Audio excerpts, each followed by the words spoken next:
I think we can go on and the rolling of the dice, and on my phone, that random generator's come for the United States Navy. Oh, so I'm back up. And we're going to start with the best. I just want to say off the bat, it's actually kind of impossible to pick a best because you have, of course, everyone's going to say, yeah, you got Halsey, you got Spruance, you got Nimitz. The only reason why I wouldn't put Nimitz at the forefront is, again, like Yamamoto, he's the entire fleet command. Like, I don't know if I would rather pick someone who does some frontline action in the war, per se. But I think definitely there can be a argument for Nimitz being here. Uh, and just before we get into the details of the ones you selected, Mhm. I want to put an honorable mention because we just won't have time to go through so many great admirals. Yeah.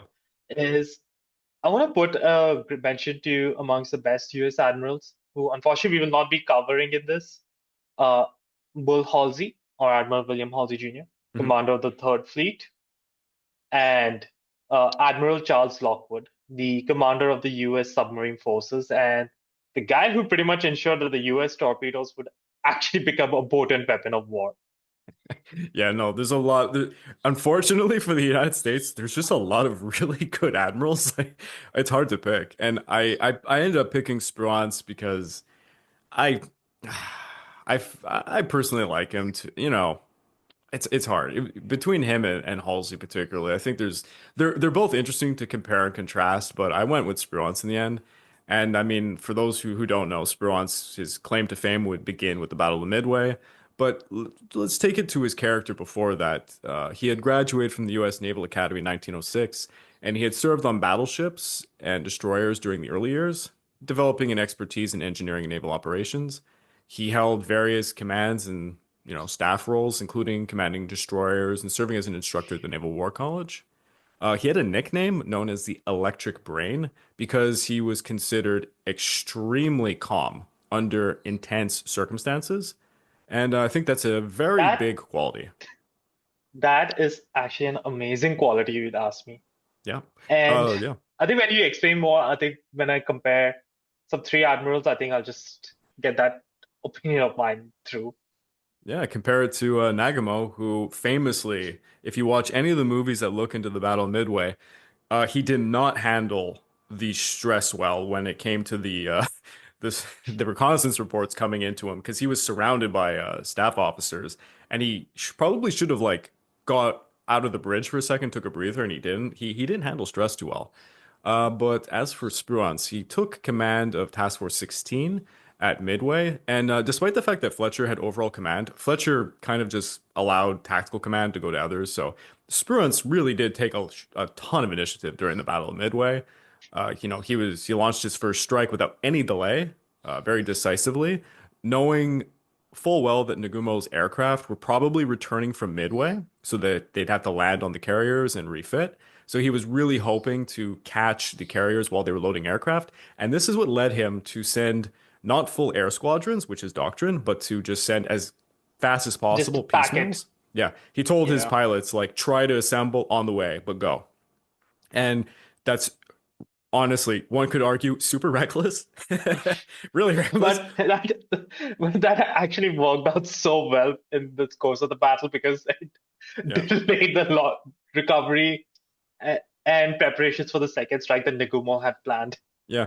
And even books kind of acknowledge there is a bit of luck when it comes to Midway that all of this, like so many different groups of aircraft came at the same time when they hit the Kido Butai, and that really led to the Kido Butai's cap falling apart, and thus the carriers became vulnerable because Hey, anti if we always comment about Julius Caesar's luck, Spruance also deserves it. yeah, of course. Like there's a lot at play with Midway. Like Shattered Sword, very famous book that's just about Midway, minute by minute. It does a great job explaining like how insane of a battle it really was. But yeah, definitely Spruance, his entire claim to fame comes from Midway. It just completely explodes his career. He will be taking command of the Fifth Fleet, and while that same fleet is under command of Halsey, becomes the Third Fleet. So they're kind of like these two brothers during the Pacific. It's interesting. I actually like the system though that this is a system that Admiral King pushed for, which was a big blue fleet. I think that is what it was called, Yep. and it is designated Fifth Fleet with Spruance in command and uh, Third Fleet with Halsey, and they alternated command. So when Halsey is taking tactical command of the fleet for whatever operations he has, Spruance and his key staff are back in Pearl Harbor drawing up plans for the next invasion. So when Halsey's done, they already have a plan of attack and where these vessels are going to be utilized. Yeah, and you have men learning under two great admirals who are different. They are quite different. Both, I don't think either is not aggressive, mind you, in an operational sense, but I think it really benefited the United States Navy overall to learn under these two guys. It's a very dynamic system, very impressive. Japanese could have learned from that Um, one. I would say one thing among like three overall commanders who had tactical command of the carrier forces, right? So I think from the US, I'm just going to compare Admiral Fletcher, Spruance, and Admiral Halsey. Hmm. Fletcher, very, very conservative and Yeah. pretty much a proper counterpart to Nagumo Yeah. in all sense of personality. Admiral Halsey is aggressive and a fighter. Yeah. And that was needed, as we saw in the way he transformed the Guadalcanal campaign, but could get too aggressive. And, he did fall for a bait that Yeah, he was nearly reckless. proved Yeah. disastrous. He's always And been that nearly considered proved, like a bruiser boxer type. Yeah. yeah. And I know both the Army and Navy weren't kind of pleased with his actions in late aid for that, Hmm. understandably so. And but again, it served the purpose. And Halsey was also known to keep a very tight leash on all of his subordinate commanders. Yes. Even though he still will rush for the battle, they still have to kind of go his way. Spruance, I think, got is definitely an aggressive commander, but is can be refrained. For example, we see that at the Battle of the Philippine Sea, where he and Mark Mitscher inflict a crushing defeat on the Japanese naval aviation, but the bulk of the carrier fleet of Japan escapes. Why? And Spruance gets criticized for not failing to pursue, but Yeah. his job literally was right now to support the landings of Saipan. Yeah. He has his mission already.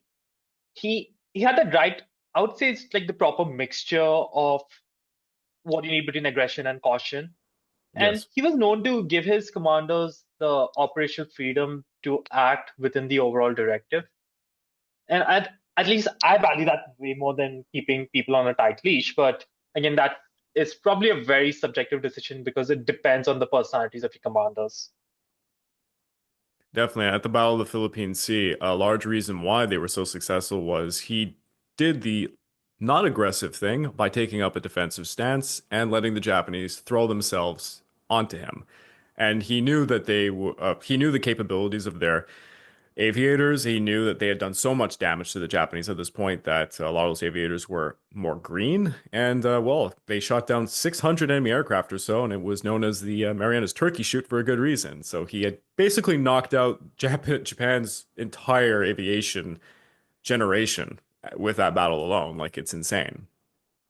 And And I'll just say this, when he commanded the forces, the US Navy at Okinawa, just seeing the size of the fleet he had, yeah, he was the most powerful man on the planet at that time. Really look at it. definitely was. And as you were saying about being a great delegator, he's one of the best. He said of himself that he was a great judge of men. And I actually have a quote. Exactly.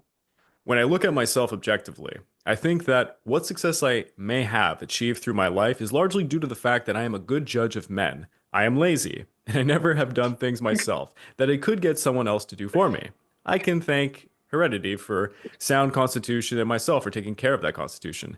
So he even acknowledges that he relies on others, and he has a very, basically, you could say he was a very good manager in a lot of ways. So he But understood and could judge men. but the results speak for Speak for itself. You themselves, don't. yeah, And if you have a good team, you get the job done. exactly. And I think as we discuss one of our other admirals in a few moments, we'll see this come into it. come into limelight. But I And think this is definitely why he's one of the best admirals the United States has ever seen. he definitely is. And of course, like most of the American admirals, he oversaw just a wide range of impressive battles. You got Midway, the Battle of Tarawa, Marshall Islands, Saipan, Tiananmen, Philippine Sea, the Okinawan campaign, Iwo Jima. Iwo Uh, Jima, yeah. it's simply incredible. He really, like you said, he was the most powerful man at one point in the entire world because he wielded the goddamn biggest fleet that had ever been seen. And the last thing I would say about him is he was super funny with the way that he would have to walk like 8 to 10 miles a day. So he would just like walk on the aircraft carrier, and people who if they wanted Or to talk to him had to walk with him. So he kind of made everyone more physically fit. but that's actually good, right? Yeah. Keeping everyone fit. So I'll say that little tidbit of information, that kookiness about him, he was kind of a radical hiking guy for some reason, and Uh, yeah, it worked, I guess. and one thing I'll just add, he even said that during meetings he will be looking quite deeply at thought, and everyone's thinking that he is making great plans and assessments of the situation. And a lot of times he said, "Nope, my mind is just empty at the moment." Yeah. And I don't know, did you want to add more for your honorable mentions? Because you kind of like said some during this. Uh, yeah, I think I'll just take a little bit of time. So first, I really want to talk about is one moment. Just give me a moment. I have to just switch around the tabs.